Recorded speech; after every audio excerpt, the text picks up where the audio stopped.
What's going on, everybody? This is Scott. Welcome back to Technically Speaking Live. It is Wednesday, 8:30 p.m. on the East Coast. It is a sloppy evening in the capital city. I am on one tonight. I am definitely on one tonight. It is messy. We are in Snowmageddon. Evidently, Snowmageddon, which actually they started canceling schools and everything already, and honestly, it's just raining. It's just raining. I'm gonna bring stats in. I have a terrible analogy that goes with this, so let me go ahead and bring stats in really quick. Stats, what's up? What up, folks? Back in the 1% studios once again. Feels like it's been forever. It's been a long time being in the 1% studios. Well, you know. I don't know why I'm muted all of a sudden. I don't even know why I have headphones then. You're literally sitting here. Yeah. I don't know what's going on. They started canceling schools, man. Yeah, everybody's been talking this snowpocalypse. They're like, it's going to be the worst thing ever. Like, we're pre-canceling schools. They even named this storm. Landon. Landon, yeah. Winter Storm Landon. So, I mean, would it be Winter Storm Werewolf? Do you get that reference? Does anybody get that reference? I have no idea what you're talking Michael about. Landon, Teen Wolf. Oh, wow. Jesus H. Yeah. Throwback. Whoa, throwback. 19. Showing my age. So Teen Wolf would have been 1990. Well, there were two movies, and there was a TV show. Mobile Opinions. He says it's going to wake up with butt deep snow tomorrow. Not going to happen. I'm going to go ahead. I'm going to go on record right now challenging Mother Nature. First of all, give me the year of Teen Well, Wolf. I was going to say we should have everybody in the comments section guess, and we'll reveal it in like 10 minutes or something. We're going to forget about it in 10 seconds. All right, so let me back up one here. The first Teen Wolf movie 1990. came out. Nope. 87. Closer. 85. The first movie came out in 85. The second movie came out, I think, in 87. So, yeah. But Mobile Reviews Opinions. for Nerds comes through and says 1985.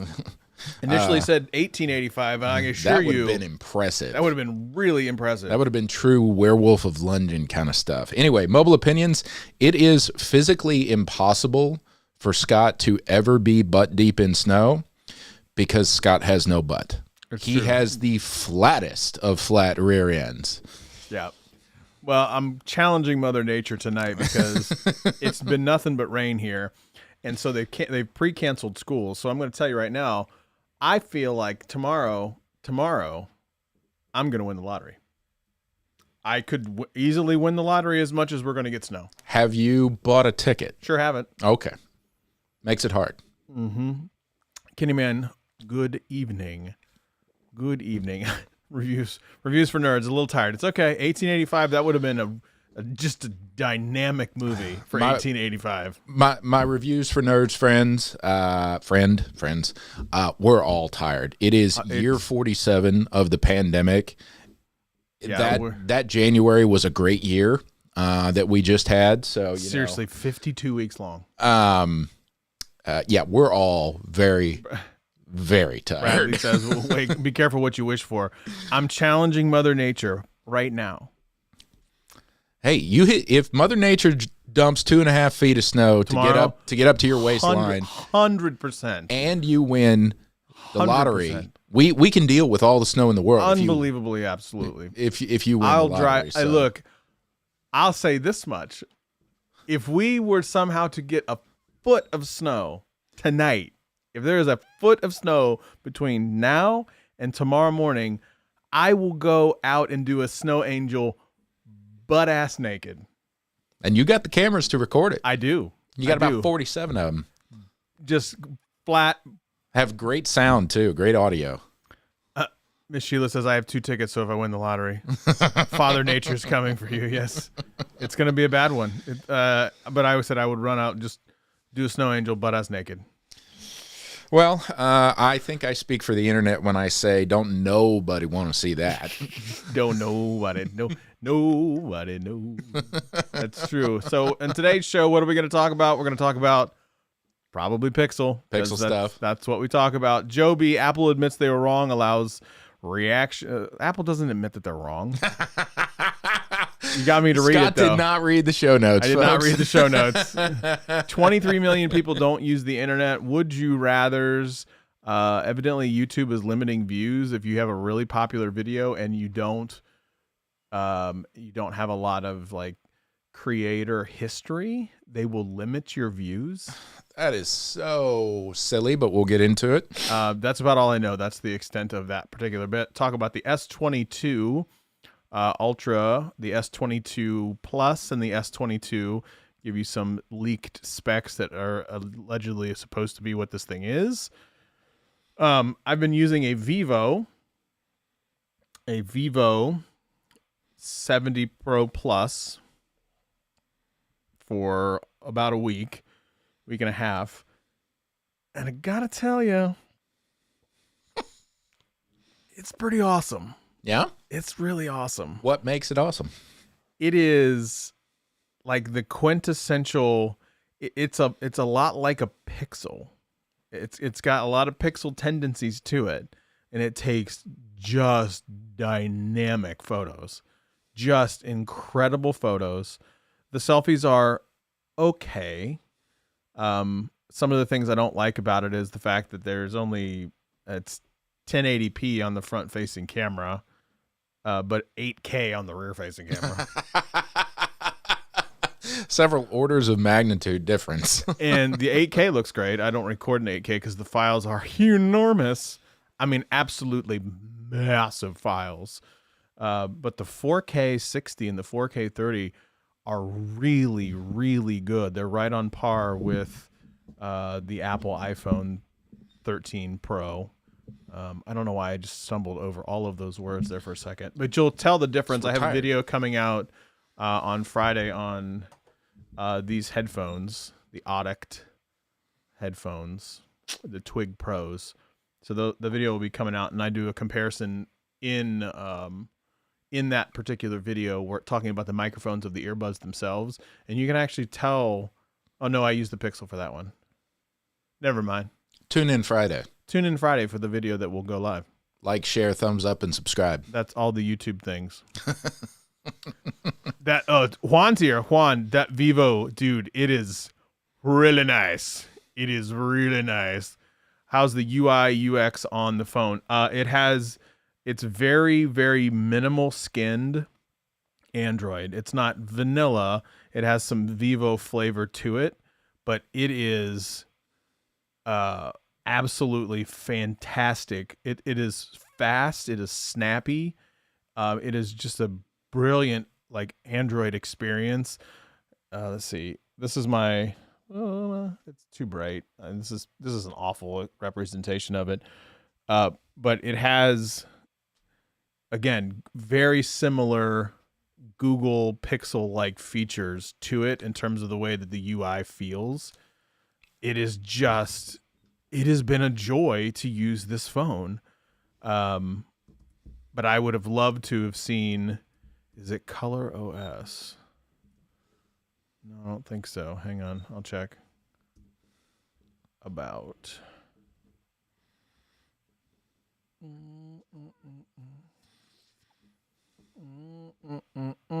It is Fun Touch OS. Fun Touch OS 12. Fun Touch. Fun Touch. It's on Android 12 though, for what it's worth.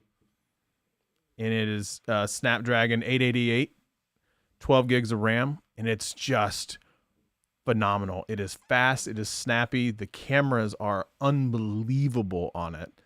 The details that you can get, it has a macro mode. Just overall, it's such a great phone. Let's go back to the comments a little bit. Father Nature's coming for me. Michael J. Fox went back to 1885. We're getting ice. Miss Sheila, stay inside the house. I'm gonna start. Mac says, "Bet I'm gonna start doing my snow dance."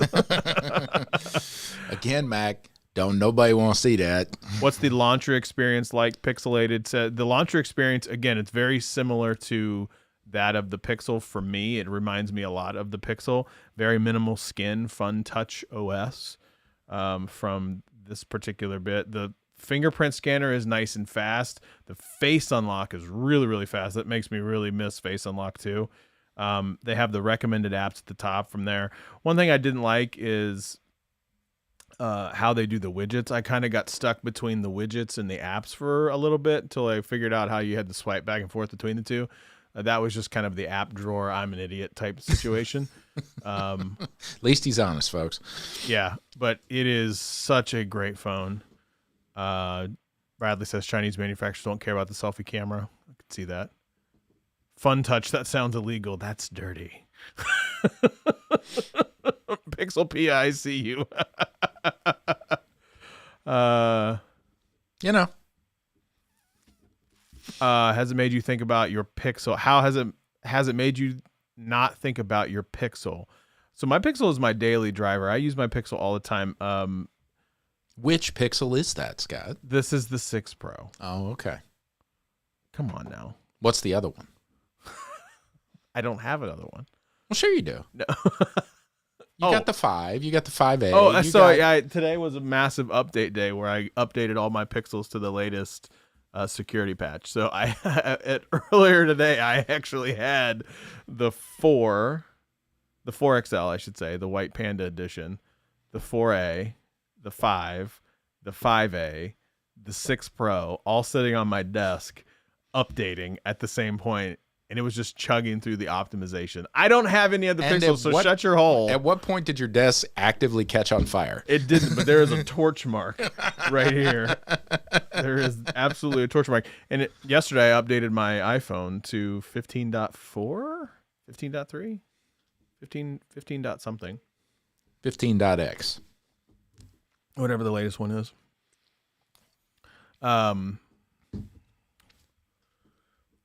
The selfies from the rear-facing camera using the voice shutter. Yeah, Juan's right. The selfies from the rear-facing camera on the Vivo 70 Pro Plus are crispy. The gray in my beard really stood out. Like, it really stood out. Well, it was capturing those lifelike images. It definitely got the lifelike images.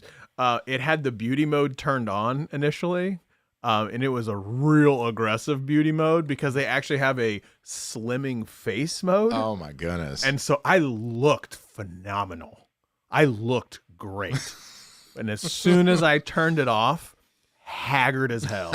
Just haggard, like dark circles, fat, almost said the F word, fat cheeks just straight coming out. And like I looked awful. And I was like, cool. Thanks, Vivo, for making me looking in a mirror. Just like looking in the mirror. It's so crispy clear. Like, I'm so glad you captured every single imperfection in my face, but that's exactly how good it was. 7A already.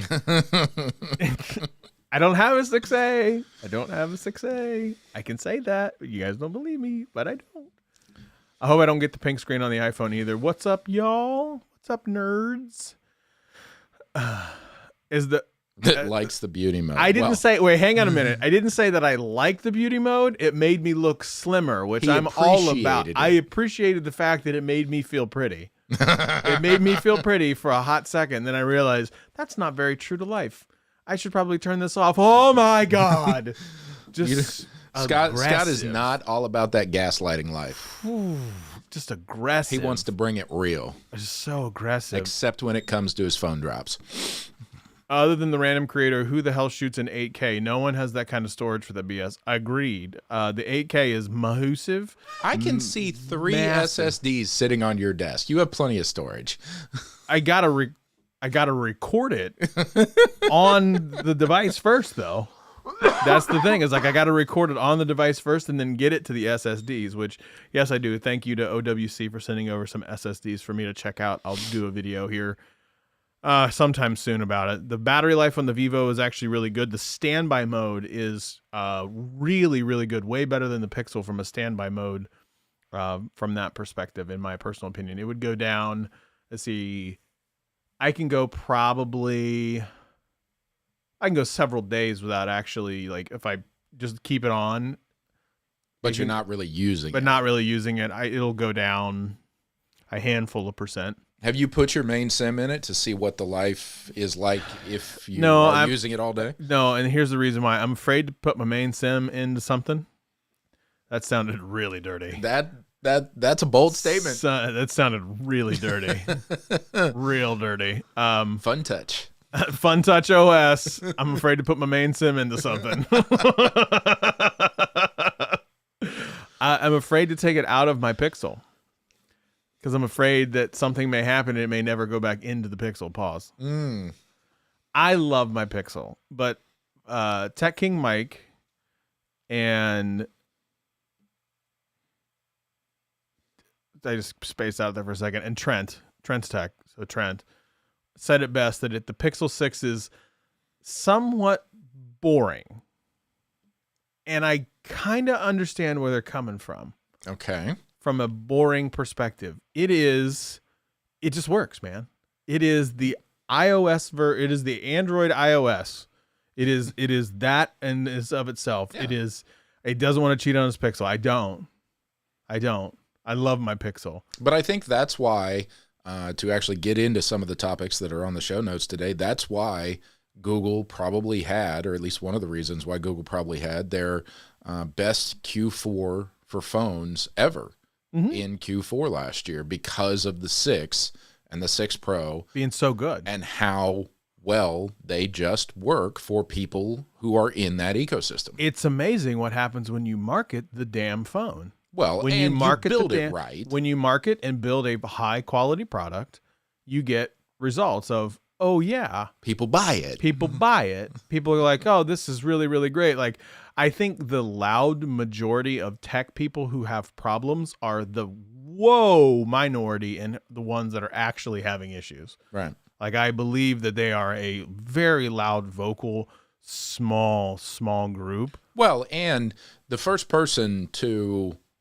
make an issue known is going to get the most traction because everybody's always looking for clicks. So if you can put something on Twitter or Facebook or Instagram or a blog or get it picked up by, one of the big tech companies or news services, yeah, it's going to get repeated ad nauseum because that drives conversation and it drives click and it drives ad dollars. Yeah. So, of course, we're going to hear about the bad stuff. Yeah, if you market it, people are going to spend their money where they feel like it. Jason, you asked, do you think that boring feeling hurts Google? I think it only hurts Google for I think it only hurts people in the tech community like us, the ones that are like hyper focused on the pixels and things of that nature. I actually think for the average consumer, it is a great thing. Yeah, I think the Q4 numbers disprove anything, any type of conversation about it hurting Google. And I'll be honest, I mean, not having used the 6 or the 6 Pro as a daily driver, I mean, I've used it. I've used yours to do stuff, but it's refreshing to finally be able to talk about a device that Google has put out that you don't have to talk about because it's just there. It's good. It works. But that has been going on with Apple for years. I mean, we've talked about it when the 13s rolled out. We've talked about it when the 12s rolled out. We talked about it when the 11s rolled out, that there were small little micro improvements here and there, but a lot of the time, everybody just expects a new iPhone with slightly better specs, and they're okay with it. But when Google does something or Samsung does something or anybody other than Apple does something, everybody has to talk about it. So now that Google has had their best quarter for phone sales ever with one of their best products ever, maybe we're finally getting into the realm where Google is comfortable making good products and just doing that. Like, it, to me, like, the iPhone's boring too. Straight up. The iPhone is boring.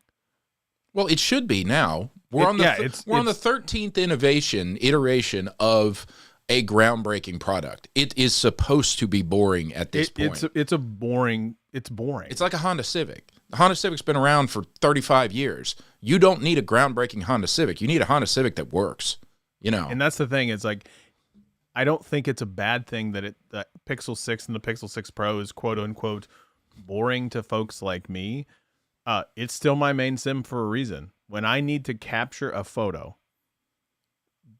9.8 times out of 10, it's capturing the exact photo that I want it to grab in the moment. Now, does it have all the professional level things like Sony's and the Vivos and the iPhones where, not even the iPhones, I can't even say that, the professional modes where you can really max out that camera? No, it doesn't. It doesn't, but that's not what it's trying to be.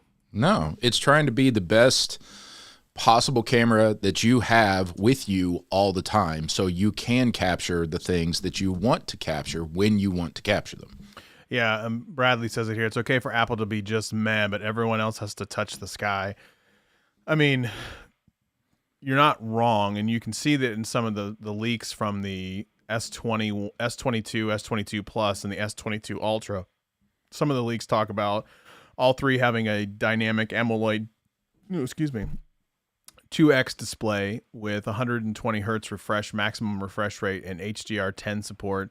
The S20 and the S22 Plus is going to max out at 1300 nits of brightness, while the Ultra goes up to 1750. That is going to be a bright ass display for sure. The S21 Ultra, not the S21 Ultra, the S22, the S22 Plus are going to share their camera hardware, starting with a 50 megapixel main camera, a 12 megapixel ultra wide, and a 10 megapixel telephoto with 30x space zoom for all those times that you want to capture the moon. Can we talk about that for a second? What? Capturing photos of the moon? Photos of the moon. No. Why? Use a real camera. Why? I don't want to capture a photo of the moon. It's big. It's really far away. It's a big wheel of cheese. It's a big, giant wheel of cheese. Somebody keeps taking bites out of. Big, giant wheel of cheese. For video, the phones are going to be able to capture 8K Super HDR for the best image stabilization. Yet again, capturing 8K on a phone, which is cool because it can do it. It's very impractical. Very, very impractical. I just do not see capturing that or the need to capture that at all. Up next, they covered yesterday the S22 Plus and the S22 Ultra will support 45 watt charging 0 to 100 in an hour. That is cool. That's very, very cool, but to the point where you have to kind of touch the sky.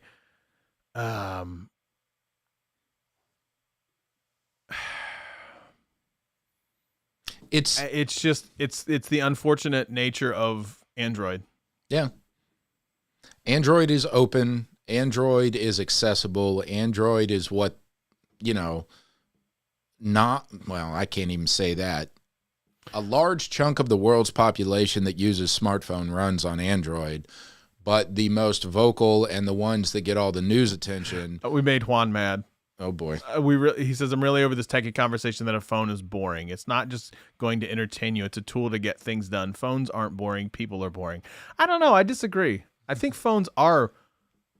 They can be. I think phones are boring. Like I'm not overwhelmed, but here's the thing. I'm not really excited about any phone. So that's the thing. Is like it is a tool to get things done. It's not something I get excited about. I get excited about brand new wedges from Titleist. You know what I mean? I get excited about a new burger joint. A phone is a tool to get the things done. So to me, the phone is like, it's there. It's a tool for me to get it done. It's a lot like a hammer. So like a hammer is boring to me too. But I get excited about golf stuff. I get excited about new things like that. So a phone for me is going to be boring in order for it to do, like, it's cool that it can do 8K and stuff like that, but that's where my head's at. I'm going to put an asterisk here on the video with a caveat that he will get excited when I say the words Pixel Fold.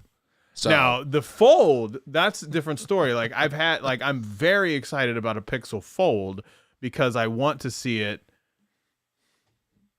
I thought Scott was about to say he gets excited about wedges. No, wedges, like golf wedges, golf equipment, like that type of technology. Scott loves to go out and buy some new balls. Burgers, Five Guys, yes. Yeah, I think phones can seem boring because we forget what phone tech used to look like 5 to 10 years ago. That's a really, really good point. Wow, Tech Odyssey coming off here. The top rope. Which part? Scott gets excited about wedges, potato wedges. No, the one before that. That's my point. You don't buy a new club and expect it to entertain you. You buy a new club to go out and thwack That's some a balls. great You sound do and word. something with it. I agree with you on that statement. So I still think phones are boring because I'm I'm starting to get interested in other tech that's not phones. So maybe I shouldn't say they're boring. Maybe you should say my interests in technology is starting to change. So maybe that's about that.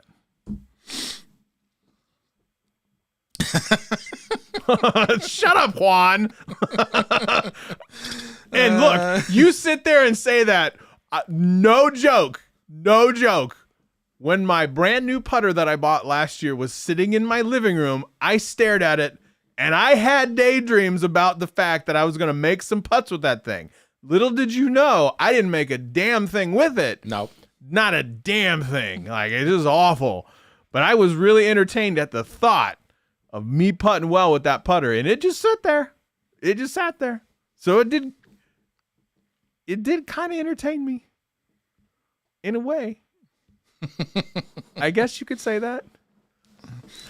I'm not allowed. I'm only excited about the Pixel Fold because I'm not allowed to talk about it.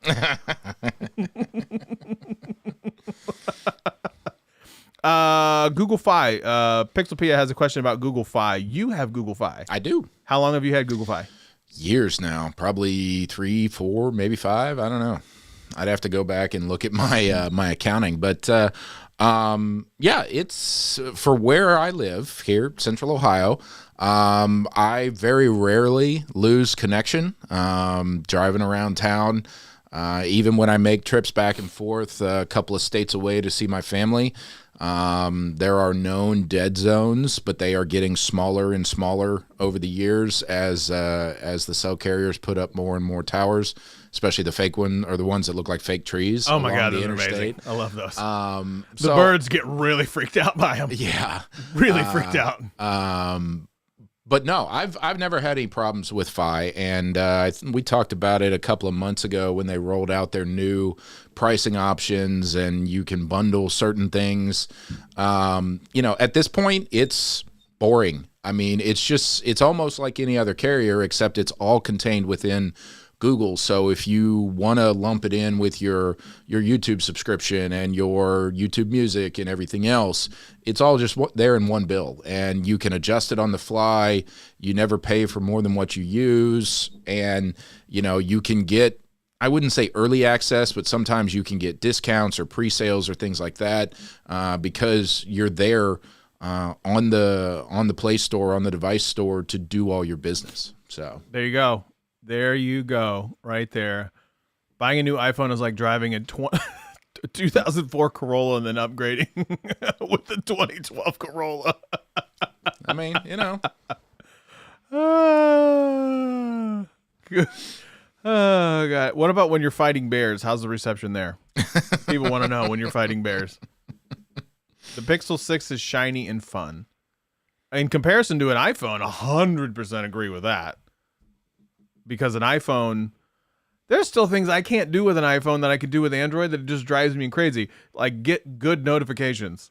Oh, wow. Yes. The notification shade on iPhones is awful. Awful. I don't even use it. I have an iPhone for work. I don't even use the notification shade. I unlock the phone and then just click on whatever app has a number next to it. The people who have like 88,417. Got to clear those out whenever I unlock the phone. God, but it drives me insane. I do not use the swipe down notification shade on iPhones. It's just awful. It's too much. I miss stuff. Stuff is all over the place. I don't know what I'm looking at from a notification perspective. Whereas in Android, my Pixel 6, I swipe down from the top. I know I got Twitter over here. I got Instagram over there. I got Gmail over here. I got Maps. I got whatever I need. He's got his OnlyFans checks. Got my OnlyFans checks that I check. OnlyFans.com/technically speaking after dark. I'm guessing in about 47 seconds, Jesus. I'm gonna get a text from my parents saying, "What is OnlyFans?" Yes, perfect. Buying an iPhone is as exciting as this show. Oh, Adam, just hush. Wow, man. Go Come back to on. shopping on Gucci. Jeez. At least Juan's got really good jokes. Oh, man. My wife has 2 pages of folders and they make no sense. I want to smash her phone anytime I have to use it. Just buy her the new Gucci case for her phone. And Exactly. Be done with it. Just buy it already, Adam. Come on. Jeez, we Good know you can God. afford it. Come on. You're using it wrong. You're holding the iPhone wrong. You're holding it wrong. I feel like we should bring in Juan and Adam. Oh, absolutely. If not today, next week, 100%. $1,000 headphone carrying case? That's how much that Gucci thing was? $1,000? Yeah, to carry your AirPods. Sweet mother of God. $1,000? I mean, I won't even buy the. I won't even buy a $1,000 pair of headphones. Well, no, but what's the leather case that manufacturer that you love? Nomad. Nomad. I won't even spend the money on a Nomad case. Come on. For my Pixel Buds. I'm not going to spend $1,000 on a Gucci branded headphone case. That is just absurd. Come on, Adam. You know you want to be on the show. I'm taking her to NYC this weekend. Good for you. That's awesome, man. Stay away from the Gucci store. Congratulations goes out to Adam for crossing 80,000 subscribers. It'd have been a funnier joke if you just said 80,000. 80. It just huge congratulations for going over 8 subscribers. Just 8. You big piece of shit. This is gonna be a really interesting podcast to listen to on Anchor. Yeah, it's gonna be a really interesting podcast when you're on Anchor. Ooh, Lord. It's $920 plus $80 in sales tax. Wow. That is awful. That is an expensive little. Patty Anderson says she loves her Pixel 6 Pro. It's purty. It's purty. Congratulations for crossing 8 subscribers, you big jerk. you jerk. Mm-hmm. What else do we have from a show notes perspective? Well, God, we're only halfway done with this show? Yeah, Good I know. Jesus, God. There was actually a really interesting article on Android Police today about the Pixel 6 selfie portrait mode and how they worked really hard like they have over the last couple of years, like we've talked about all the time on their computational photography. But the front-facing selfie camera on the Pixel 6 and the Pixel 6 Pro is so good that it can identify and display individual strands of hair. I saw that.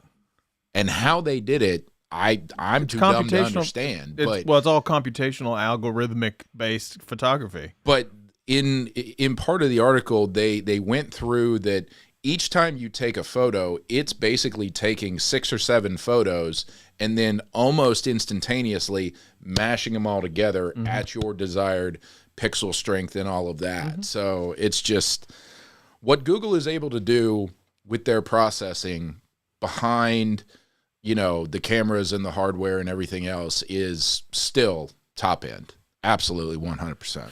Malcontent says, did you talk about Google reviving their tablet software division? It's about freaking time. There was a question a little bit farther up if we have heard anything about a new tablet.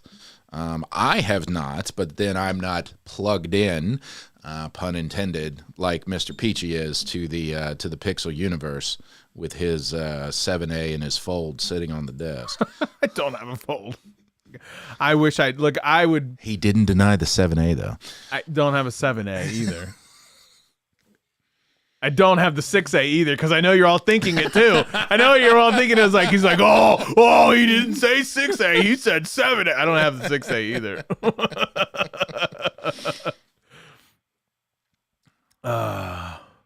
Michael Pepper says, I'm going to start an accessory company and name it something sounds French or Spanish or Italian. Screw your NFT profits. That's the move. It's only... yeah, but if it's not an NFT, you still actually have to produce something physical, so you have a cost associated with it. You could just produce an NFT of a Gucci AirPods case and sell it for $1,200. Why not? Adam is such a hater right now. He's such a hater in the comments. Oh, my God. Like, the selfie camera is so great, they have no facial recognition. Well, if you had a face that was worth recognizing. Oh, burn! Ooh! Oh, he burned you really good. That's what we're doing. We're just picking on Adam at this point. Oh, my goodness. I'm trying to find the button. Button. Who's got the button? Copy the link. Adam, I'm going to send you a message. Building out the tablet software team first. I mean, by all means, if we could get an Android-focused tablet other than one sold by the big A, I would love it. I mean, I've used a Fire tablet for years just because it was what was available. I got mine for free from a friend. Hold the show for a moment. I got it. Do something. Working with it. You know, and the Fire tablet works good for what it does, but it's still a little bloated. It's still bogged down by, being forced to use the Amazon ecosystem. So yeah, if we could get a new Pixel tablet, if we could get a new Chrome tablet, if we could get a new just something straight from Google, pure vanilla Android, but it'll have the same functionality. It'll have the same connectiveness that an iPhone and an iPad does. I think they could sell a lot of them, but they've got to do it right. They've got to spend the money on the R&D. They've got to spend the money on getting the form factor and the hardware and the specs, and they've got to market it and get enough of them in the hands of the people that want to use them. So, man, you're doing a pretty good job just holding the show yourself. I'm trying, Sorry, reading a few of the comments here. Yeah, I'm trying to. It'd be cool to see a new Slate or Pixel Pad Pro. Oh, that would be nice. Yeah, pixelated, absolutely. Samsung's staying in the game with a new tablet. Obviously, Apple is dominating the market with their iPads. iPads are really good, though. They are. They're nothing against iPads, but I think there's a certain segment of the market, you and me and other people who are really heavily invested in the Android ecosystem, that would love to see, an attempt by Google or some of the other ones to create a truly Android-focused tablet that would work darn near seamlessly with all the devices that we already have on our desks. I assume those headphones are for me. If Adam were to join, I don't know if he's going to or not, but if he were, I at least have those set up for you. Don't get too crazy with the pulling. There we go. I think so. I think if we could get something like LumaFusion for a content creator and Photoshop, where you're using the pencil like you do on an iPad, I think that would go really, really well from an adoption rate perspective. Adobe's really bad, and I don't know why. They're really bad about getting their apps specifically on tablets, and I don't really understand why, especially when the iPad is so good. LumaFusion works really, really well from a video content creation perspective. That aside, Adobe Rush works really, really good as well. But Adobe Rush is featured a lot of times on an Android Chromebook, but then never appears on a Chromebook. Hasn't at all. It's been marketed that way, and it says it's coming soon, quote unquote, coming soon. It's been coming soon for literally like 3 or 4 years. Well, again, I think it's a little bit of exposure. Google and other Android could push harder. They could really advocate on behalf of the people that use their ecosystems. But again, I think if there is a product out there that they are going to push, whether it's a tablet or a higher end Chromebook or a Pixel book like I'm using, then if there was a device out there that enough people were buying, then the app and content creator companies would push their products to those devices. Mm-hmm. Oh Lord, let's see what else I got. I don't even understand what Michael Pepper just said. Support the Pixel Stand 2 with the Pixel Tab and what? Can you explain that to me? Yeah. Adam's joining, so hang on a second. Let me Adam, I'll bring you in just 1 second. Let me maneuver around 3 cams. 1, 2, and add to the right. Oh, there he is, the man, the myth, the legend, with the deep V. Deep V. God, is he actually clothed? Can you actually hear me? Yeah, unfortunately. Wow, I missed you. I'll be in Houston next week, by the way. That's what you told me. We're gonna have fun. Yeah, I'm obviously full up with work schedule too, but we'll figure something out. We can go. Actually, it's great. Stats is going to like it because here in Houston, we actually have more overpasses than anywhere else per capita. So we can take pictures of all the upscale underpass living for him in case he wants to change his life, make a big move. Well, if y'all also didn't have a problem with flooding, that's going to destroy half your city over the next 25 years, I would gladly move and hang out down in Houston. Guys, do you guys need to get a room? My God, you'd find me sleeping under Sarah's Tesla on any given morning. Good Lord, that's creepy as hell. That would be really impressive because surprisingly, those things don't have a lot of ground clearance. So I'm bringing Adam in. Honestly, just I hadn't seen his face. We went to CES together a while back, but you're making Pixel content, man. You are the Pixel man now. You are Lord Pixel. No. You have. No, oh yes. No. Oh yeah. You're definitely the Pixel guy. No. I'm like the part-time Pixel guy. You're not part-time Pixel guy. You've made hundreds more Pixel videos than I have. Well, he just makes hundreds more videos. Period. Yeah, exactly. That's the distinction. I did make 407 videos last year, so that is currently. I remember seeing that tweet and just shaking my head, going, "So many. How on earth did you put out on average 1.25 videos a day? That's just bonkers." The man is a machine. It takes a serious level of dedication and stupidity. Yeah. I was going to say non-attention to personal hygiene and or sleeping. No, I do have good personal hygiene. It's the sleeping that's the problem. There's not a whole lot that goes on. So how do you feel about Google coming out and saying best quarter ever? Well, it's exciting. It's kind of expected though because. One, with all the hype surrounding their new phone, and on top of that, they put more money. They basically doubled the most money they ever threw at a phone to market for it. They had it all over the place: NBA games, football games, personalities, sports celebrities.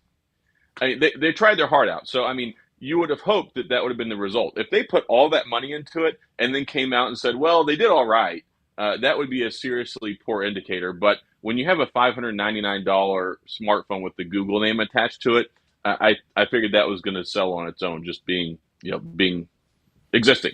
Now, the real question is what's the percentage in the market share that we feel Google is currently at? Because I saw a statistic, and it's not great.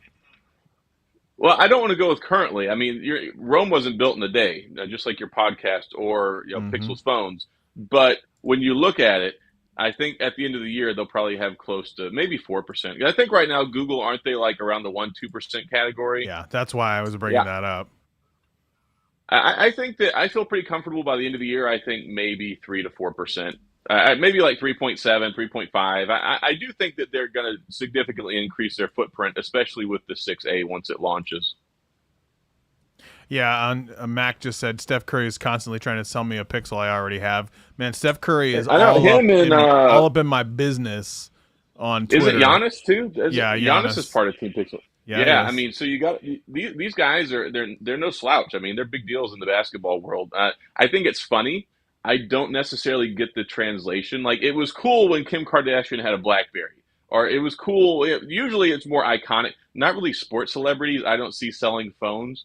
I think it's cyclical right now just because of the different sports seasons. But um, I think they could have done better with more higher profile like social media people, like personalities that are really Mhm. out there and like they see using them all the time. Not like, oh, Shaq says use an iPhone 12. Okay, cool. I know you can't use it. Your fingers are too big. I was gonna say. Shaq Very is much a very Pro Max large kind of human guy. being. Yeah, Shaq has got to have a Pro Max. I mean, I couldn't imagine. Could you imagine back in 2004 him trying to pound away on a T9 keyboard on a Razor? No, I cannot. Does he T9? Does he T9 text? Like, Probably could you look like imagine a Barbie that? phone in He his probably hands. has It's someone ridiculous. to text for him. I Like mean, he's the Shaq, dude so. had. I remember back in like 1994, I used to have like the Sports Illustrated for Kids subscription, Mm-hmm. and they had, maybe it was the regular Sports Illustrated, it might have been for kids. We got the one issue that it had an actual life size printout of his shoe, which is like a size 20 or something like Yeah, that. it's huge. And it would have the insert, and it unfurled into 2 full pages, and that was like the length of his shoe. And I'm like, I mean, the dude's 7 foot tall, but it just trying to imagine, like, I have a size 11 shoe and I'm 6 foot tall. I can't imagine, an extra 12 inches of height and going, what do you do with a size 20 foot? You put a size 20, 21 shoe on it, walk Yeah, around. I mean, I get that, Not but I in mean, Vegas. I mean, he's not riding a lot of roller coasters or playing a lot of bowling. God, could you imagine a bowling ball in his hand? It would look like a ping pong ball.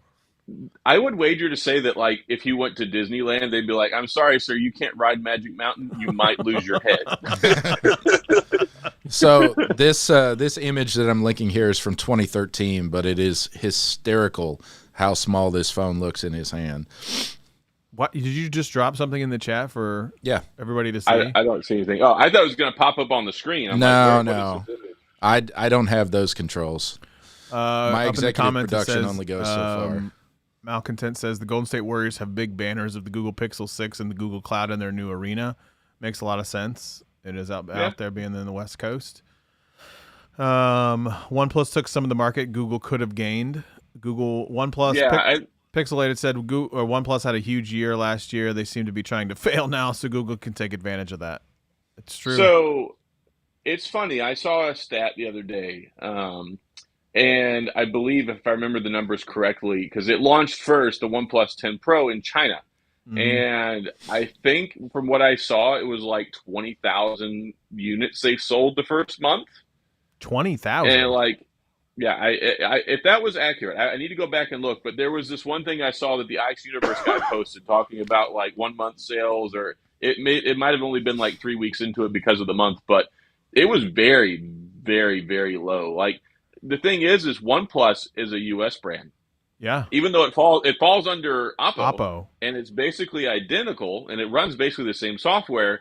I think OnePlus, it would be kind of like when OnePlus first showed up over here. Like, nobody knows about it. It's one of those things where it's like you just.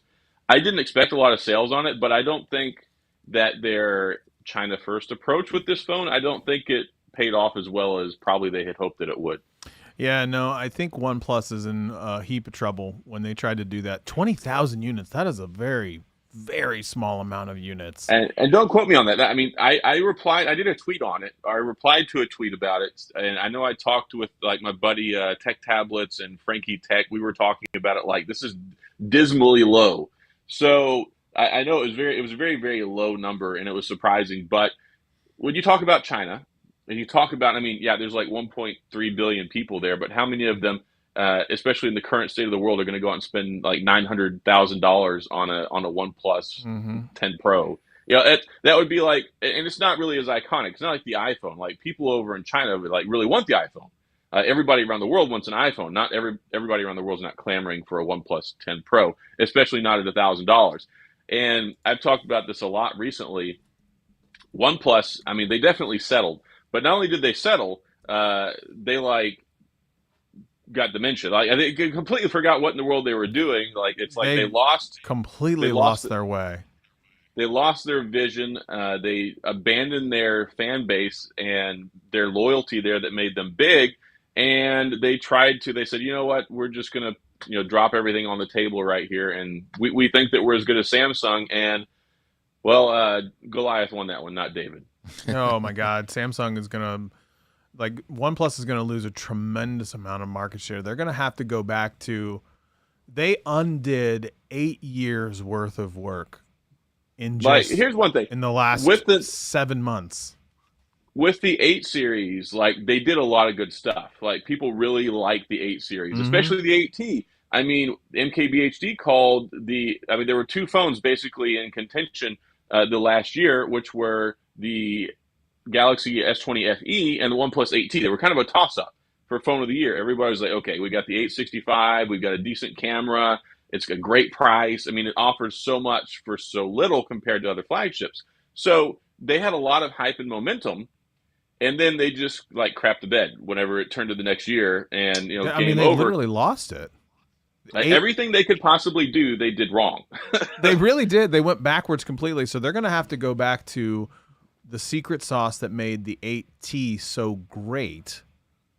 I think that's gone. And the thing is they're trying to capture, trying to recapture a lot of those lower end sales with the Nord series. And they're trying to basically pull a Xiaomi and a Redmi with their Note 10, Note 11 series. Those phones they offer are like the Pocos. They're trying to compete globally with those guys with a slight US footprint with these $300, $350 phones that give you a lot, but really just they're barely mid-tier phones, and that's fine. I mean, mid-tier phones serve a purpose. Not everybody wants a flagship. I don't believe that I'm so tone deaf that I don't recognize that 70% of smartphone sales are not flagships. But at the same point in time, it really is a bad look for them when their whole thing was value, flagship killer. And then they abandon that, and they're like, oh, by the way, we make these cheap phones for $350 now that just don't live up to our previous standards. Yeah, I was going to say, Malcontent says OnePlus can't go back at this point. They are fully scuttled the independent Oxygen OS software team. Yeah, they not only did they lose their way, but they just threw kerosene over their shoulder the whole time and then lit it. And then they just went like this. They just disbanded everybody. All was like, you know what we're going to do? We're going to just forget everything that we're known for, never settle, then settle, and then try to peddle something else. Hard. That's hard. When your whole brand Google. is built around, it's great for Google. When your whole brand is built around the mantra of never settle, and you're like that cynical guy that's out there going, yeah, well, why do you need to pay that much? Look at what we have to offer. We care about you. We're bringing you so much for so much less. You don't need to pay that. Bam, here's our $1,000 phone. Yeah, here's a $1,000 phone. We're better than Samsung. Samsung's like, yeah, hold on a minute. Let me go ahead and tell you where you're wrong. Samsung has been great at releasing the devices, but the thing that they always used to get crushed by was the regular updates. What are we seeing? And they fixed that. They're like regular the best updates. one in Android right now. They're spot on. And then not only, it used to be, okay, we kind of would get around to our flagships, and then maybe a year later we'll get around to the other phones, but the S10 just got Android 12. So we're talking basically less than 8 weeks since Samsung got it, the full release of Android 12, and even their phones from 3 years ago are having Android 12. So I've been really impressed with Samsung. Their device lineup for 2021 is probably the strongest it's ever been, even without the Note. Now, Juan brings up a good point. We can talk about them losing their way, but their sales are significantly up year over year.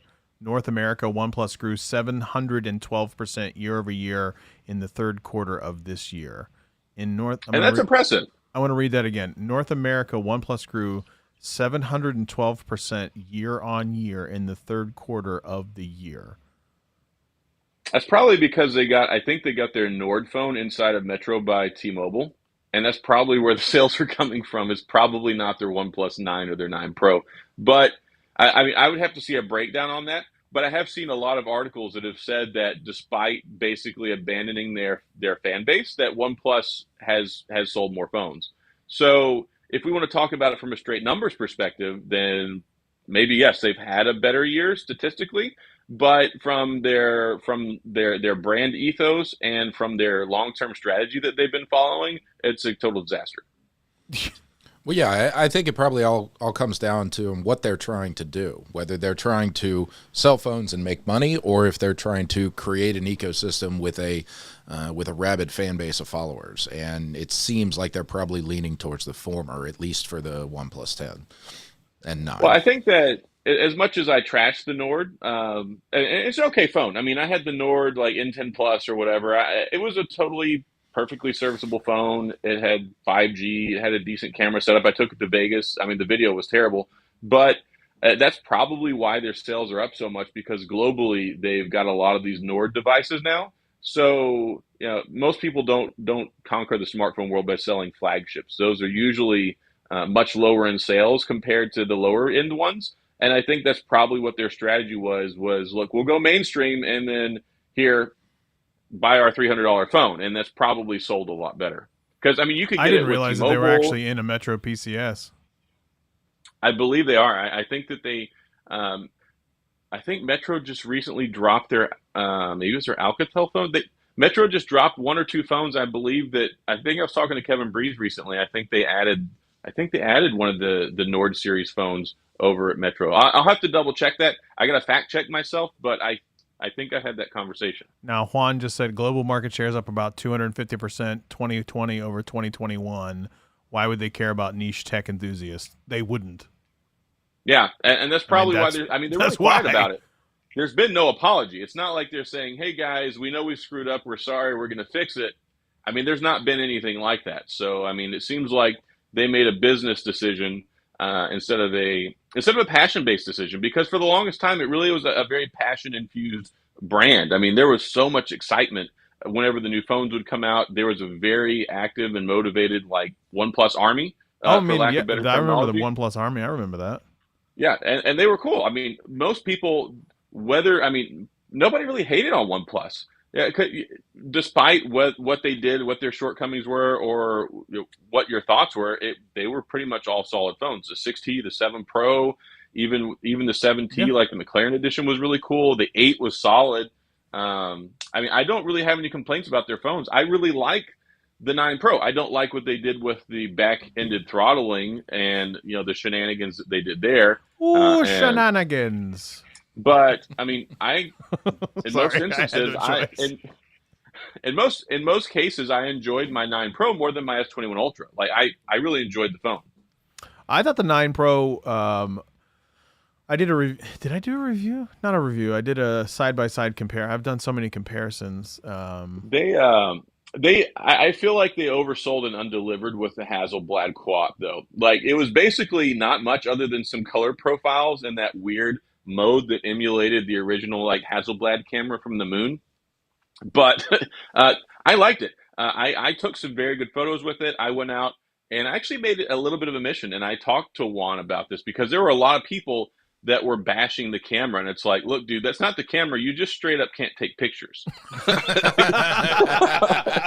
You just suck at picture taking. Yeah, well, and that's I mean, I don't mean that negatively. Like, it's an art. It's something you have to learn how to do. Mm-hmm. Anybody can point and shoot. Okay, your family's sitting down to eat dinner, you snap a photo. But if you want to go out and take like a nice picture, two people can look at an object, and one of them can look like a potato if you're not using the camera phone properly, and the other one can look really good. And some people are really good at that, and some people are not. It's just something that comes with practice. I never was very good years ago at taking any photos with my cameras. I didn't think it was that exceptional. Awful. Sure. I mean, but I'm not disagreeing with that. But they weren't that bad. And somebody was taking some stuff that looked like it. So there were some bad pictures someone was trying to pawn off, saying the OnePlus 9 Pro was janky. And I was like, that ain't it, Chief. Yeah. Now, Juan just said this. This is the thing about Juan. Why don't you just join the show at this point? Good Lord. You really should, because I can't even see what he's saying. I'm having to live. I know. I'm living vicariously through the comments. This is the thing always people miss it from the Tech Altar. The Tech Altar video about enthusiast brands betraying. Either the brand makes money and grows, or it vanishes. No company pays the bills with passion. Hmm? Yeah. Well, that's kind of how my marriage is, too. It costs me a lot of money. That's when you're gonna get like, I love you, but you gotta pay the bills. Yeah, well, hey, that's why she's getting that the Gucci bag. Exactly. That is ridiculous. part of me thought about buying it, but I was like, nah, nobody's going to watch that video. And then, yeah, especially whenever I make a lot of videos that are very value oriented, I'm like, hey guys, don't buy this. Don't waste your money on this phone. You're getting ripped off by Samsung. Like, look what I got. $1,000 Gucci bag for my wife's headphones. Now, Adam, you might get a lot of clicks on that video, but every single one of them is going to be a dislike. So, Well, probably what's going to be is they're going to watch it and like, bro, you got $900 for a handbag, but you can't get some plugs. Like, go buy some Rogaine. Oh, damn! You put yourself on blast. I wasn't going to say a damn thing about your hair. Yeah, somebody earlier was like, "Hey, dude, your beard is on point, but you should really shave your head." No, keep your hair. You're Seriously, not that bad. Don't shave. I was like, look, if you think this looks bad, my dome looks terrible with no hair on it. Like, when I went to basic training and they shaved my head, I was like, this is terrible. Like, because I have like a lot of like sunspot or like moles or whatever on my head. Normally, like you see people that get their head shaved and it's just clean, it's solid, and mine looks like lumpy mashed potatoes. I'm like, this doesn't ever need to see the light of day again. All right, Juan's gonna join us. Like, I will rock this till this sucker is like back to here. You're gonna pull the LeBron James. LeBron James. Okay, get a little hairpiece and glue. Did you see when that came off in the basketball game? No, you can also spray the little thingies too. I'm surprised I don't have more of a receding hairline, to be honest. I need some chia seeds. You guys, I'm gonna bring in two people that's absolutely gonna demolish. Stats and I, we were done talking for a while, but this is a good show. This is actually the Tech Odyssey Juan show here in just a few minutes. You need to go put a prefix at the beginning of the podcast telling people fast forward to 50 minutes and 43 seconds. Fast forward to an hour into the show. That's actually when the show starts. Right. This was all just a warm up. Yeah, this was all just warm up. It's almost as long as some of the preloads for somebody's live streams. Like, you see some of them now, it's like starting in 83 minutes and you listen to the music. Man. You are something else tonight. I'm gonna tell you what. I'll tell you what. You are something. I'm always something else. You are. But you get the same thing in person. I mean, this is not an online persona. Look, preach. I got you, Adam. There are ways to keep it looking alive. Get the right barber and it'll last. You guys are getting a Juan upgrade. We're going to go extra long in this show, I guess. Stats, hope you didn't have anything planned. I'm good. Hey, he's got somebody watching his corner till 10 o'clock. Yeah. Holding down my Target shopping cart. For those that don't understand what that is, Adam always says that he looks like homeless Conor McGregor. Again, I always say I'll take his money. You can call me whatever you want. You should change your Instagram, your Twitter tag to homeless Conor McGregor. Is it available? I don't know. Somebody needs to look that up. You focus on getting. You focus on getting. I'm waiting on Juan. He's got the link. Yeah, I don't know if you know this, Stats. I had talked to Scott, and I forgot about it for Christmas. I told him I wanted to get your address because I was going to send you some fresh cardboard from Amazon for Christmas. There we go. He really was too. He was like, I want to do this, and I was like, oh Lord, have mercy. Here we go. Here we go. I can't even imagine what the first thing Juan's going to say when he comes into the show. I don't know. Who knows? Probably something prolific. It's always prolific with Juan. You and him always have something magical to say. We have charisma. It's something that you and your show lacks. Mm. Wow, I don't have fire in my eyes. No, you don't have the fire in your eyes. Sometimes people are born with the extra fire, and I don't have that fire. You did give me a great video idea that I just unfortunately haven't been able to record yet. Now that the moment's gone, it's like 12 minutes of recording, dude. The moment's over. The moment's not over. It's done. Uh-oh, here he comes. Here he comes. Not with the title I gave you. Uh-oh. That's true. That's actually true. Oh! Hey! Here we go. You stole Tony Romo's hat. How's it going, guys? What's up, man? How are you? What are you I'm drinking hanging in there. I got a little time, so I thought I'd just crash your stream and be all cranky. Get off my lawn, tech enthusiasts guy for your podcast. That's what we're doing, man. But that's the point. It's like good, healthy conversation. Oh, I don't know how healthy it'll be, but no, it's I wanted to jump in, especially to sort of say I feel like you took the wrong read on my boring comment, because I wasn't saying that you guys were complaining about phones being boring. I'm tired of people acting like I spent $1,200 on a phone. Entertain me. Oh yeah, no. Do something. Do it. Oh no. When the whole point is the phone is only going to be as interesting as you are. So Yeah, if you're absolutely, a dull, 100%. boring person who sucks at taking photos, spending $1,200 on a phone isn't gonna change that. No, oh no. Oh no, Like I go got ahead. that. Yeah, my joke, I was just poking fun. Of course you were. Shocking. But in all the comments, I kind of wanted to highlight, like the OnePlus story is really just I feel a warring faction of different PR press releases at this point. We can say like, hey man, they only sold 20,000 units. They sold 20,000 units in under a second for their very first flash sale. So I would say that shows there's demand.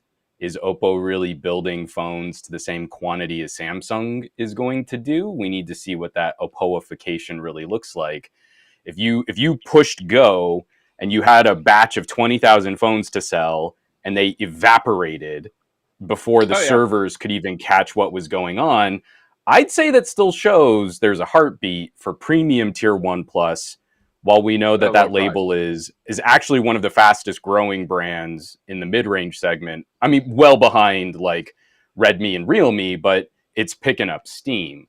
So to me, that's actually a company making more money, and that's what companies do. Not It's what they hope to satisfying the feels of 12 angry Android nerds on YouTube. But Juan, never settle. It's a healthier recipe for growth. But never settle. Sorry. If brands were made successful to exist. This is not LG. If brands were to be made successful by their fervorous fan base, then LG and BlackBerry would still be at the top of the phone game right now. Yeah, I'm glad you brought up BlackBerry, because I was going to. And, I love them. I love them for a long time, but it's one of those things. I maybe OnePlus recognized that, and also placing that also in context. I mean, money and sales are a big motivator. Like, I have no need right now for a OnePlus 9 or a 9 Pro or even an 8, but you better believe I had all three of them in my cart and almost bought them at like $199 and $400 and $500. I mean, great deals. I mean, if you could pick up a 9 or a 9 Pro for $400 or $500 or $549 or whatever they're going for, that's one amazing deal. Like, I didn't go tell my people about it on my community tab because they were gone so fast. Like, I couldn't even share it. From the time I saw like the press release go out, and that came to me directly from OnePlus PR, from the time I saw the press release to the time I was able to put a tweet together, they were gone.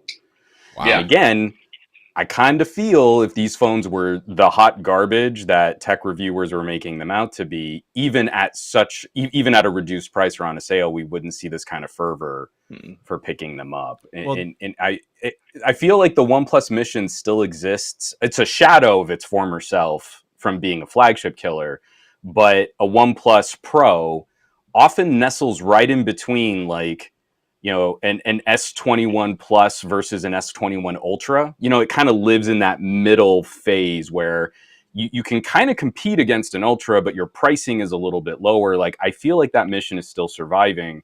And then the mid-range has just gotten insane.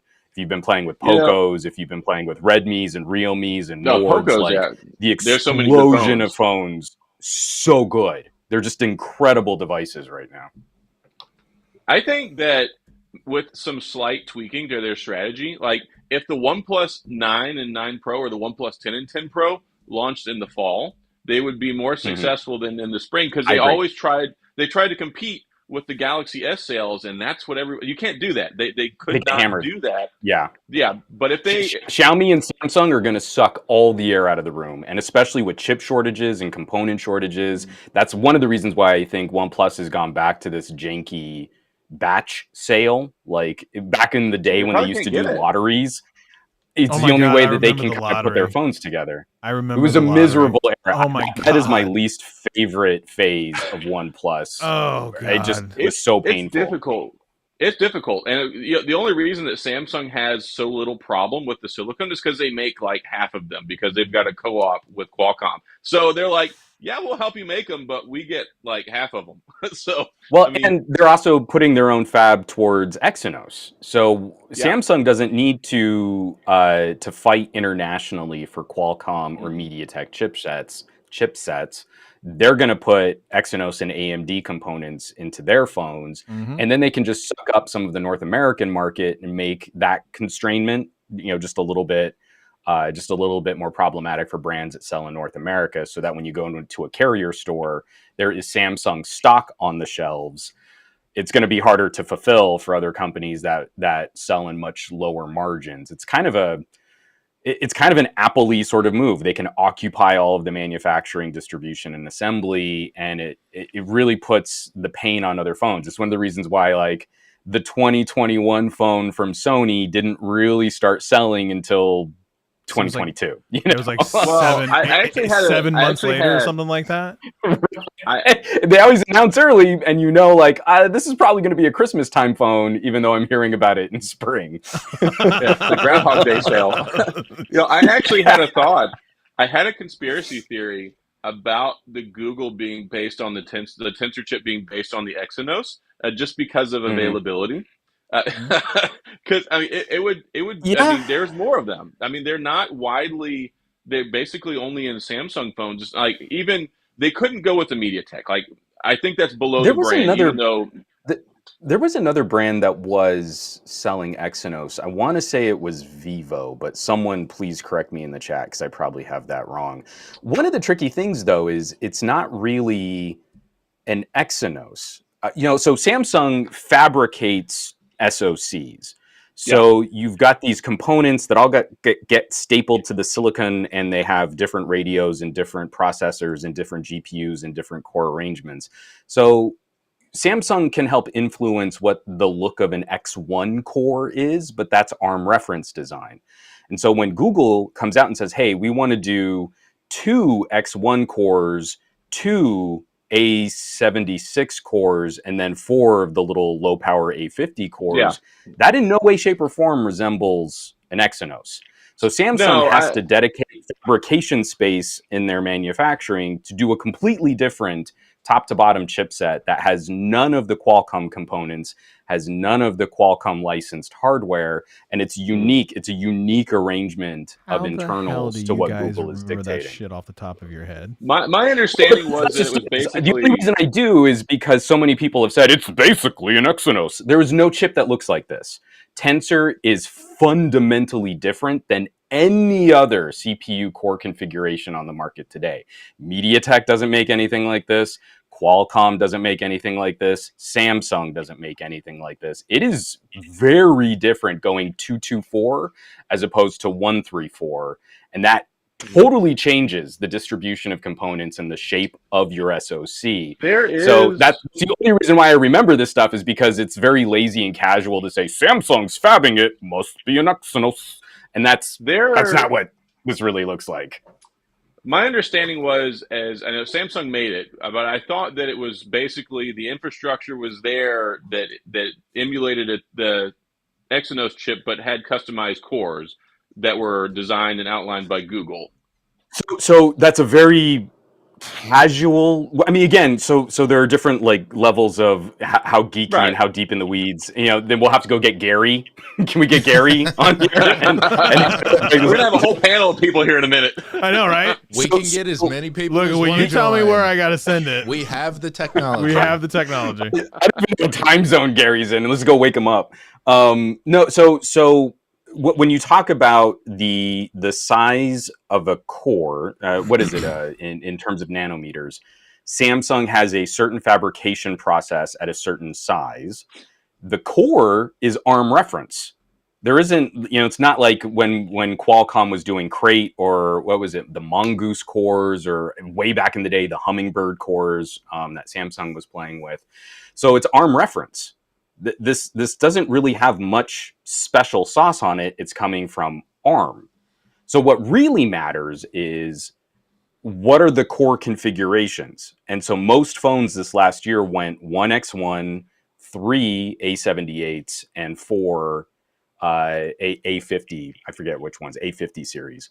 And so what Google did was a fundamental shift in moving these parts around, and that's why we have a completely different arrangement. So Samsung's fabrication process might be contributing to some performance issues on the Snapdragon 8 Gen 1. We won't know unless we can get an 8 Gen 1 from TSMC and an 8 Gen 1 from Samsung in the same phone with the same firmware, with the same software from the same manufacturer.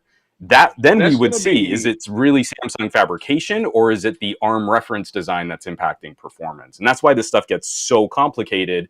But we hear these very sort of casual explanations. Samsung's fabricating it. It's basically an Exynos. Well, that's not true. Then you would be saying that a Snapdragon 888 is basically an Exynos too, because of the fabrication size. And that's not really what's happening here. So it's going to be interesting to cut you off this year. I've been hearing reports already preliminarily from some people saying that it seems like some of the heating issues and maybe some of the power issues might still be present in this. They're going to get worse. Gen 1. Yeah, but I also heard that there may be some QA issues between batches with the build quality on some of the ones coming out of the Samsung plant. Well, again, every CPU gets binned. Some CPUs perform better than others, even in the same generation, the same. And there's a margin. So, yeah, absolutely. So there's always going to be that. I'm very anxious about ARM's take on improving performance. This was before we even had word out on 8 Gen 1. ARM put out a whole bunch of slides saying like, hey, our new X cores are going to give you like 15% more CPU performance. And then you'd look at their bar graph and you're like, yeah, I'm getting 15% more CPU performance, but at like 20% more power draw. Yeah. No one needed that. We needed kind of the same performance, but save us some battery, improve the efficiency. And I worry that the companies that are early now are going to be very similar to the companies that were early in 2021. So Xiaomi and Samsung at the very beginning of the year, those phones ran hot. They were not very stable. Samsung CPU throttles you out of the box because that's how you get more consistent performance. I feel like we're kind of in for the same teething pains. But then you can pick up a phone later in the year, like that X70 Pro Plus, on a refined fabrication, a refined manufacturing of the 888 Plus, which didn't try to boost CPU power. And that phone is so well behaved compared to the early Mi 11s. The 888 has a lot of potential, but then also you get a lot of these manufacturers that handicap it with poor heat mitigation and piping, and then that just compounds the issues. And then they try to make them thinner. So it's like, okay, so we're just going to we're going to stick this inside of a heat box, and then we're not going to give it a sufficient heat piping. Yeah. So OnePlus particularly, but it's very interesting what these companies do. And then also, I think that might be something to do also with, because the tensor chip and the pixels like to get hot, and maybe also a lot of times it's whenever it kicks into high gear, like when you're gaming, when you're using GPS, when you're using the camera, and that's probably because of the two primary cores. Typically, you have one as opposed to two, and that may be leading to some of the heat issue because of the power. So when you've got a real big, fat, heavy compute power CPU core, there's a philosophy of design where if you can complete a short task faster, you will actually improve on battery life and you'll improve on the user experience. If you're throwing that power to a more sustained task, then it's exactly what you're talking about. And that's where the 888s have absolutely struggled. It's impressive to me that after the January update, that this Tensor chipset has actually been really well behaved on sustained compute tasks. It doesn't get as hot as an 888. It'll still run hot, but it doesn't seem to suffer the same kinds of performance degradation on things like batch photo processing or file compression, like really PC grade kinds of tasks. What I was really impressed by is any app that really starts taking advantage of Vulkan got almost a 10% bump in GPU performance after this January patch. It was very much like the Pixel 5 update. Like, I don't know where Google finds just, we had 15% extra GPU power sitting around. Here you go. It's really impressive. And I don't think Google optimization really ever gets enough credit for that. You can do things on a Pixel 5, on a 765 that 865 phones can struggle with. That's very impressive optimization considering, you know, what the companies that Google is beholden to for actually manufacturing these components. Bradley just mentioned that Stats and I were looking like students in a class right now, listening very attentively to the experts in class. Absolutely. I was like, I'm you know what? This is the best. I'm searching for the 100% emoji real quick. This is the best part. It's like we bring people on that are more experts in the field than we are, and that's exactly what we've done. This is the mark of a really good podcast when you have the host actually just letting them go. I wasn't trying to like derail everything. No. Seriously, it's good. It's 100%. It's really, really good. Juan, you were absolutely correct in your memory. Vivo was the other Exynos chip user from the 8 series, the 9 series, and the 10 series chip. So thank you. See, so this is why we keep Stats around. No, thank you for that. This is kind of interesting because I really feel we're never going to be able to out Apple. So why don't we play to our strengths of having much better competition in this market? We know that the 8 Gen 1 is coming with this big GPU bump because Qualcomm was afraid of Samsung and AMD partnering and talking about that kind of gaming going to be performance from Samsung side. So that's our strength. You know, it means there's going to be a little bit more fracturing in the market. It means audio gets weird. So there are going to be some phones that support Qualcomm's most advanced audio codecs versus Sony's most advanced audio codecs versus LHDC. Earbuds are going to have weird labels on them. That kind of stuff sucks. And then the guy in the background going, "Give me my headphone jack." 60 in reach, exactly. Because I'm old and I'm bitter. I just did a video today talking about Qobuz. And one of their VPs just hit me up on LinkedIn. And you're like, this is a tiny little company. Anyone making a YouTube video about them, they're like, hey, we want to talk to you. Well, I saw your video at the beginning of it. It's like, this is not sponsored by Qobuz. Yes, but the next video will be. Hey, but if you want to sponsor. I was like, what is a Qobuz? It's funny. So I feel like that kind of stuff. Oh, no, please, go ahead. I'll shut up. I was going to say, I feel like we're getting to a point where app and brand names in the tech space are starting to emulate drug names. Wow. We really are. It's like, we're a step away from an Adult Swim 3 a.m. terror-ridden infomercial. I did want to say something real quick about the Tensor chip. And there have been substantial improvements since the January update. And two things. Yep. One, I'm curious, has anybody re-geekbenched it with things since the update to see if there's been any changes in performance with the primary cores and how they're functioning? No, I mean, again, I would say any changes are margin of error, and there are definitely some weird things happening with Android 12. Every time we have a major operating Android system 12 is change, janky. Geekbench also gets weird, though. Yeah. I mean, same thing happened going from Android 10 to Android 11. People started complaining about these like 10% hits to their Geekbench scores, but real world performance hasn't changed.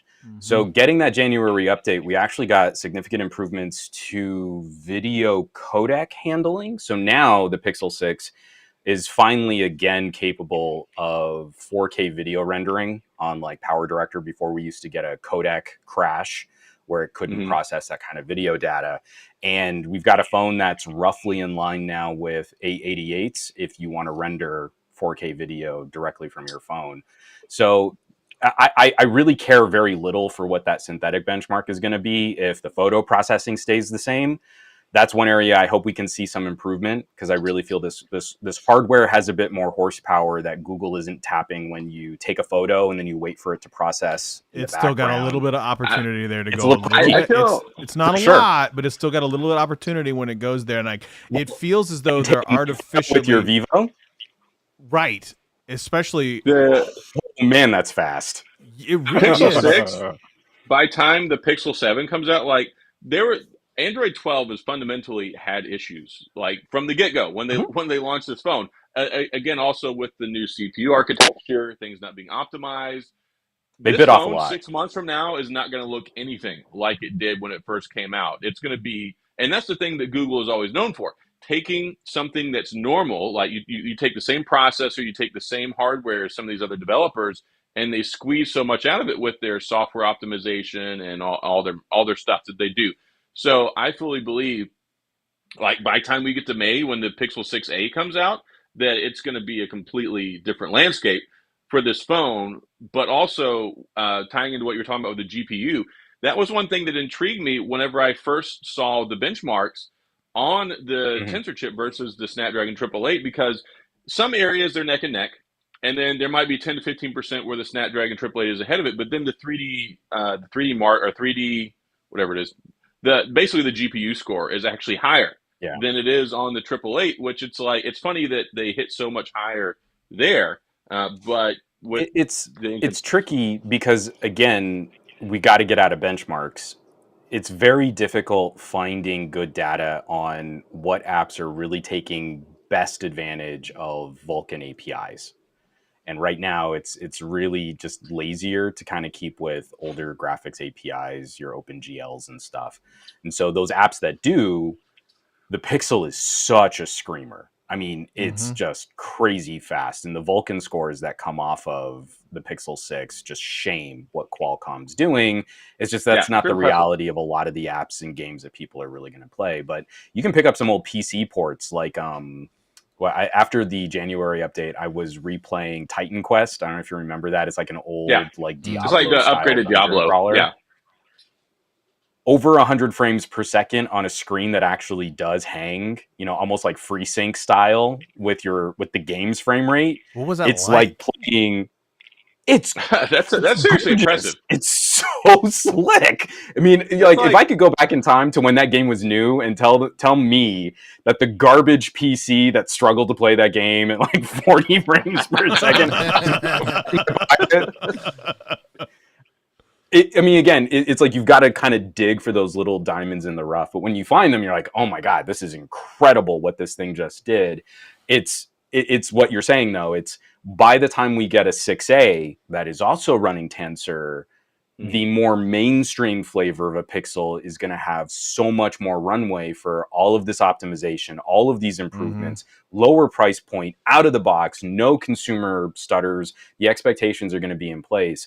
I think that's what we're building towards. So if you're a nerd like me who doesn't see an issue dropping $1,000 on a phone, I just have to admit I'm a part of a beta test no matter what phone I pick up. Could be camera sensors, could be SoC, could be hinges.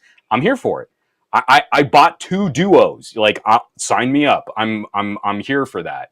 But we also have to really make sure our conversations are targeted to people getting the experience they really think they're getting. Like, you're getting the perfect fit for what it is that you say you need. Juan, what camera thingy are you using that it's moving around? The NVIDIA broadcast, it gets a little twitchy, like when I'm kind of looking down and looking up, but I do like how it tracks me from side to side. Yeah, That's fun. It's dope. Yeah. Like, I was just curious, like what it's following you. It's like somebody's in studio with you, following you as you move around. It's like is it called Center Stage? Is that what Apple calls it? Yeah. It's a little like that. Yeah. So this is using I'm using a mirrorless camera and feeding it into an Aja UTAP, which then NVIDIA kind of pre-crops and then just floats me using my GPU to track my face. God, the technology. Oh, gotta love it. Sweet mother of It's pretty God, sweet. gotta love it. It is pretty It sweet. is crazy. I'm curious about the 6A because with the 6A, we're looking at let's say probably 449 my guess. I would really like to see a 399. I don't I don't realistically see think that you're gonna see a happening. 399. I think it's probably going to be 499. I don't think 499, 449. I don't think 499 with the Pixel 6 being 599. I think they're going to have to create a little bit more separation than that. But do you think that they're going to alter the performance of the tensor chip for the 6A by not having it maybe the clock speeds as high to preserve battery and also maybe to create some sort of a reason for getting the Pixel 6 versus the 6A from a hardware and performance perspective? Because Well, I if really you're want to selling hear from the Pixel, Scott because he already has the 7A on his desk. yeah, right. That's a really good point. It Well, runs I'm just fine. curious. It's peachy. It's amazing. It runs better than the Pixel 6 and the Pixel 6 He Pro. said it's peachy. That's like the show that we're on. He said the name of the show in the It's show. very meta. It's very And meta. that's the layer cake. So, Adam, I think it's a really good point, but I'm also interested to see, like you guys were talking about a minute ago, what Google is going to be able to do with the tensor chip That too. and Android 12 between now and when they launch the 6A, because they've demonstrated year after year after year since they've created the Pixel lineup is their ability to innovate in between launch cycles and just improve through their computational improvements without really changing the hardware all that much. So, yeah, we could easily see a 459, a 429 6A that really isn't, you're not losing all that much when it comes to, well, you're not going to lose anything when it comes to hardware, and you're not losing all that much from a software component either.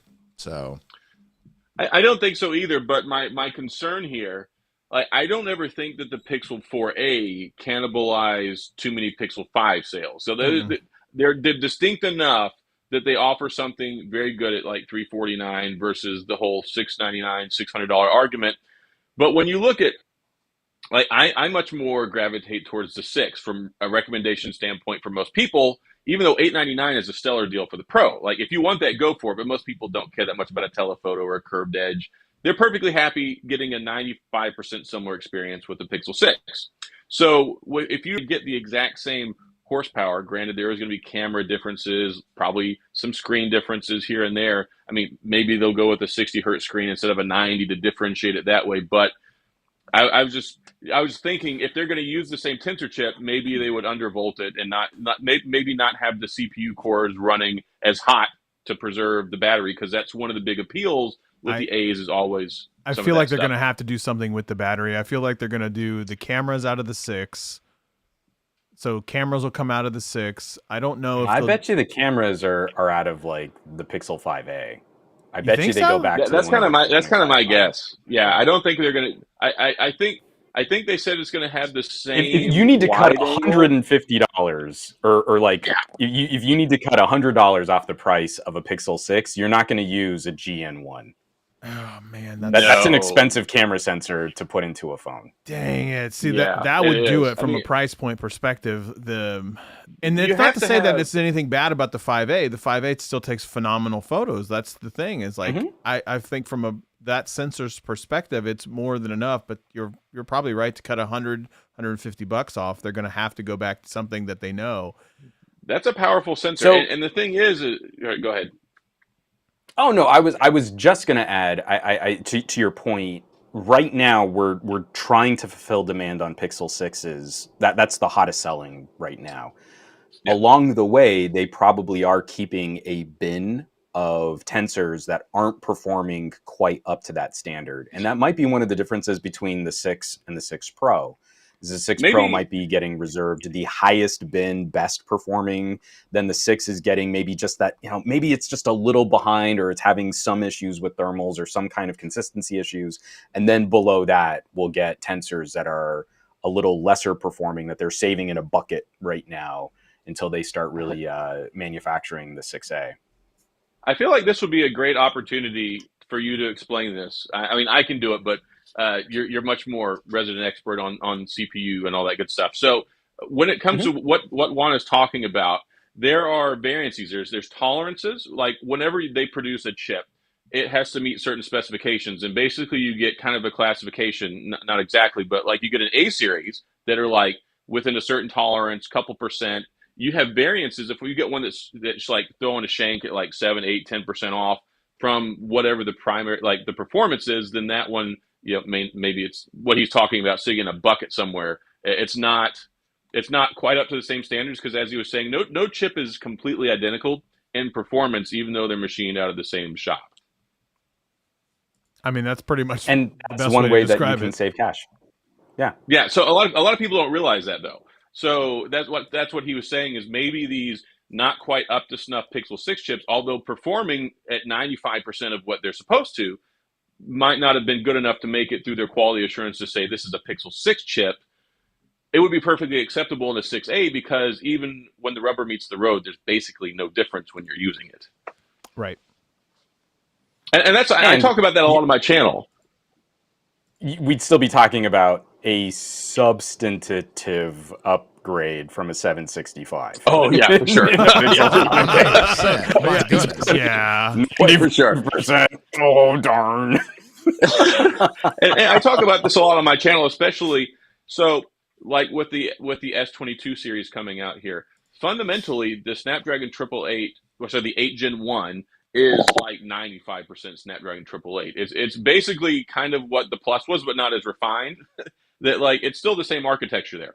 So for people who are chasing, oh, it's got the best processor ever, I'm like, really, bro? You're not getting that much of an improvement, and there will be zero tangible difference when you're using Instagram. So if you think you need to go get an S22 from your S21, if you want to use your trust fund money, go for it, but don't go out and like do a generational upgrade, because you get no extra benefit. I got to make sure my especially my now Instagram you is might actually scrolling. have a downgrade, Yeah, in some ways, yeah, you're very well right. So especially for battery life. And I also talk about, we're really reaching where we're at right now. Reminds me a lot of, remember whenever processors were chasing the magical 1 gigahertz speed, and then we were trying to break those, baby. yeah. And after we got there, that was great, and that moved us to the next generation of silicon, to where we were getting to the 3 gigahertz. But once we started getting over to 3 gigahertz, I think they finally realized, okay, about 4, we really need to lay off and start adding more cores, because the single core method is just not getting us here anymore. So I feel like we're kind of reaching that same plateau with the silicon going in phones, where, I mean, we're really kind of maxed out. I mean, we're down to 4 nanometers now. There's only so many more nanometers left that we could go. And also, at what extra gain? I mean, what are you getting? I mean, great. It's great when every nanometer we go down, we're saving energy and power costs and getting more performance, because you have less space for the electricity to travel, to process information, all that cool stuff. But in reality, we've got like 2.93 gigahertz primary cores rocking in these smartphones now, with dedicated essential GPUs built into the SoCs. It's like we've been maxing out apps and games for like 3 years now. I mean, there's just not a time whole for lot. developers to take it more seriously, for Peak sure. smartphone. Yeah. Oh yeah. They need to. I'm the guy who will pay for every percentage point of performance that I can get, because the conversation I'm trying to have is, how can I genuinely, if I buy a $1,200, $1,400 phone, does that mean I can leave my $2,500 or $3,000 laptop at home to do all this work on the road? And if you're genuinely not having those kinds of conversations, please go to the mid-range. Exactly. You're not sacrificing much in compute power, and you get the battery for days. Well, and that's so good. I've got a Poco behind me with a 108 megapixel camera sensor. You're not, or not a Poco, a Redmi. You're not missing much, and you'll get memory card expansion and headphone jacks and bigger batteries and IR it's blasters. really nice there. Well, and that's not something that we've intentionally done over the last couple of years. But it's turned out that way. So Scott always gets the latest and greatest, the high end, the full. But he's got the Pixel 9 already. The full fledged, the Pro models. But I've been rocking the A models for the last couple of years, the 3A, the 4A, and now the 5A. And it does provide a really interesting real world comparison between the super high end that he, enjoys and, goes out and gets and tests from A to B, A to Z. But for me, the mid-range consumer, the guy who doesn't need the bleeding edge, but needs the phone to just work and do the things that I need it to do, the A-line is what I think one of the most brilliant things Google has done over the last 5 to 10 years. So I completely think one of the big problems is like, I'll advocate and tell somebody, hey, go get something with the 7 series Snapdragon. You don't need a flagship phone. I know Juan has this discussion. The 6, like the A series is brilliant when it comes to that, because it makes you feel like you're getting a high quality phone, but you're not. We can say this, that like lower non-flagship phones are stigmatized heavily by, I think, even tech reviewers. Because what tech reviewer out there is not using a flagship phone? They all are. And it's like, well, I mean, I guess you could go. I mean, if you want to go get a Nord, or if you want to go get a Poco phone, I guess. I mean, some people really like garbage, I guess, if that's what you're into. Yeah. But, I mean, no offense to anybody, but I mean, if you look at the smartphone landscape, I mean, outside of somebody like Kevin Breeze or like a few people, like TK or you, or I'll highlight, I'll review Poco phones, I'll review like Xiaomi, like I see your Note 11 there. Mine's still lost in the mail. It got mailed like 2 weeks ago. It's still not here. But they offer some really great stuff. And if you're willing to like spend $300 and not get something that's on like, your carrier, you can get some amazing phones. Like, the Poco X3 Pro was a fantastic phone.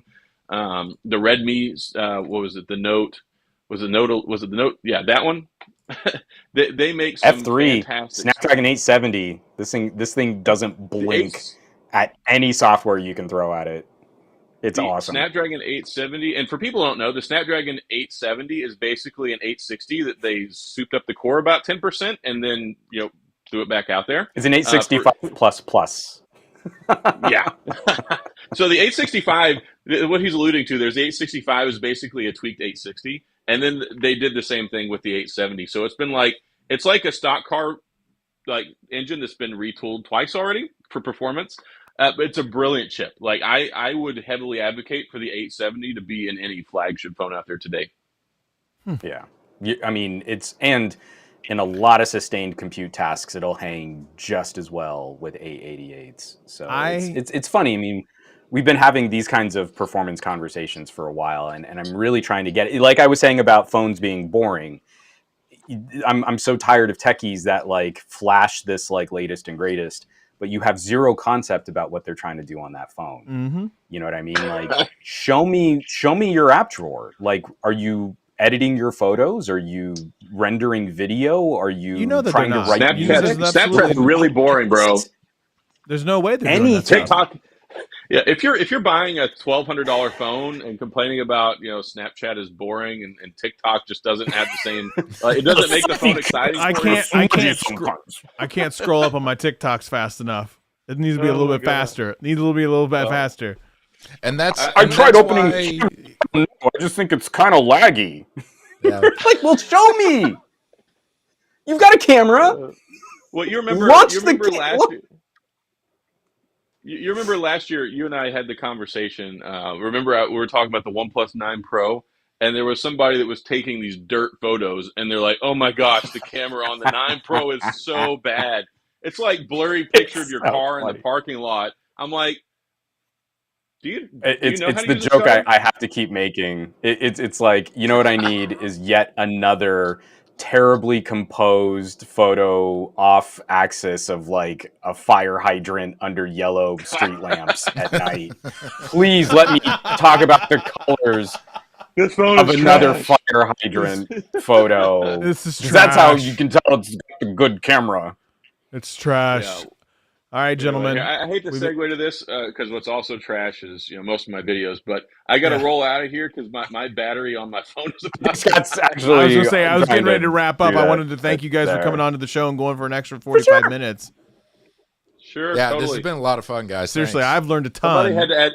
Somebody had to add value to your audience today. Oh my God! Thanks. I'll do the opposite side of this and just again thank you for letting me pop in there and suck all the oxygen. Dude, you didn't stop it. Stop it. Don't do that. You're did good. It in a great way. You I absolutely lit it on fire. Sufficient amount of oxygen out of the room. I think we both took a lot of oxygen out of this room. You guys are fine. I would have you guys on the show again next week if you wanted to be on it. No, you don't need to replenish your oxygen. Gosh, you guys are so sweet. All right, folks, where can you find everybody? Shameless plugs all the way around. Adam, go.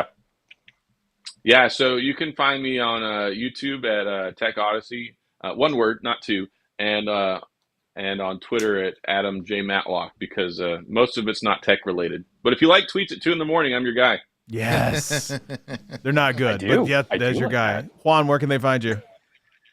Some gadget guy all around the web, and then I cover network topics and broadband and telecoms on reviews.org. Awesome. Stats. Helix Island on the tweet machine, Country Smith on the Instagram, and technically speaking on the YouTubes. Yes. Find me at Scott Peachy on Twitter, at the Scott Peachy on Instagram. Adam, go ahead, interrupt again. Yeah, I really feel like we can consolidate all of that under Homeless Connor McGregor. I'll look into We're going to that. look into it. We'll get back to you We're next going to look week into it. All right, y'all. Be good or be good at it, and we'll see you again next week. See ya. Deuces, y'all. Bye.